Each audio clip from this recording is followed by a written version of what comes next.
So hello friends, you all are welcome in the lecture number 8.2a. This is for the carrier concentration for electrons in conduction band. I, Dr. Mahanel Verma from Department of Applied Physics, Sri Shankaracharya Technical Campus, Chunwani. And this lecture is also the part of CS Physics. Learn with me. The outlines, obviously the first part is the objectives and prerequisite of this lecture. And I will include in this lecture the intrinsic semiconductor at 0 Kelvin temperature, and then intrinsic semiconductor at room temperature, electron hole pair generation and recombination mechanism, and finally the carrier density for electrons in the conduction band and the derivation part. So objectives and prerequisite.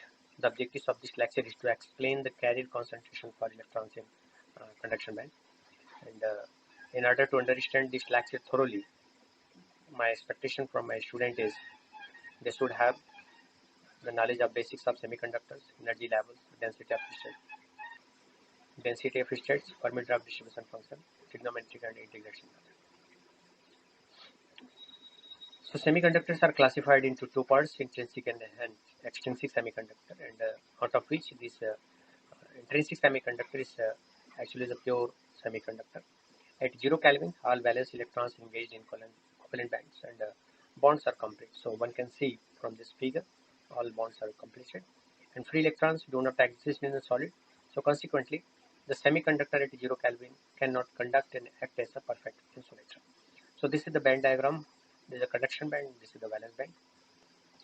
As far as this silicon is concerned, in a real crystal, concentration of interacting atom N, this can be calculated by this formula, N is equal to Na rho upon M, and by putting the value of this Avogadro's number and that atomic mass number here, and this is density of that material, one can calculate N is equal to 5 into 10 to the power 28 joules per meter cube.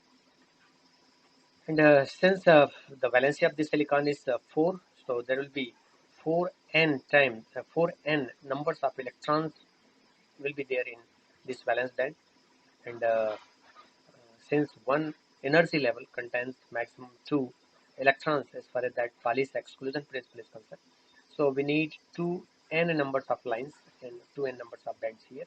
So we must have 10 to the power 29 energy levels or energy states to occupy all these 4n electrons.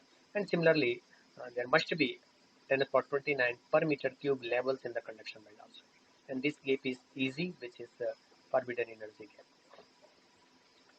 So now at room temperature, at higher temperature, the finite thermal energy causes each atom in the crystal to vibrate about its mean position. When the vibration becomes violent, some of the electrons acquire sufficient energy and break away from the covalent bonds. So this is that silicon crystal, and after a particular temperature, this bond is broken and this electron becomes free. And one bond creates one free electrons after just damaging this bond. And some of the electrons convert part of their thermal energy into potential energy. And if this potential energy is more than or equal to this forbidden energy gap, then that energy transit from this valence band to conduction band.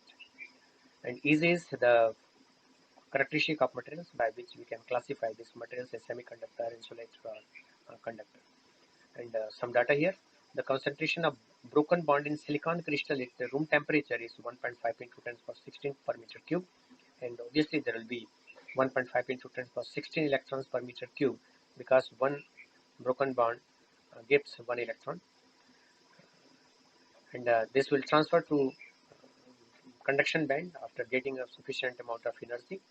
And since there are 10 to the power 29 different energy levels available here, those are unoccupied levels, and we have only 2 into 10 we have only 1.5 into 10 to the power 16 electrons, so these bands are partially filled, and similar numbers of holes will be created in valence band. So electron hole pair generation and recombination. In a pure semiconductor, a single event of bond breaking leads to two carriers. One, electron, which is being transferred to conduction band. Second, the holes, which is creating in the valence band. That is actually the absence of electrons. These are created as pair and this phenomenon is that's why known as electron hole pair generation. At any temperature T, the numbers of electrons generated will be therefore equal to the numbers of holes generated. If n denotes the number density of electrons in the conduction band and p the number density at holes, then this n is equal to p, and one can write this is equal to ni, which is known as intrinsic density. After the generation carriers, this electrons and holes move independently in respective conduction and valence bands. This is that schematic diagram of that moment of holes inside this valence band and moment of electrons inside this electron uh, conduction band. And this is the generation of electrons. Uh, Electrons are transferring from uh, valence band to conduction band and creating holes. So this is the generation. And when this electron come back to ground state and this valence band, and the recombination will take place. So simultaneous to the process of pair generation, a balancing process known as recombination occurs in the semiconductor, in which electron hole pairs disappear. The merging of a free electron with a hole is called a recombination. When a recombination occurs, the free electrons enter the ruptured covalent bond and rebridge. So the carrier density in electrons in conduction band. So at steady temperature T, thermodynamical equilibrium exists. Absorbed energy results in covalent bond continuing being broken, leading to generation and electron hole pairs.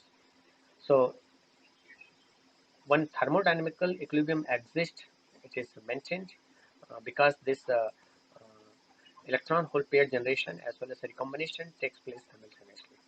So in order to calculate this carrier density for the electrons in the conduction bench, we will now do some greenboard work. And here, this term will be defined as NEDE. This is the numbers of free electrons per unit volumes of the semiconductor having energy in between E and E plus dE. And this can be calculated by multiplying this density of state, that particular energy gap, as well as this Fermi-Dirac distribution function, and we will perform the further calculation. So thank you all.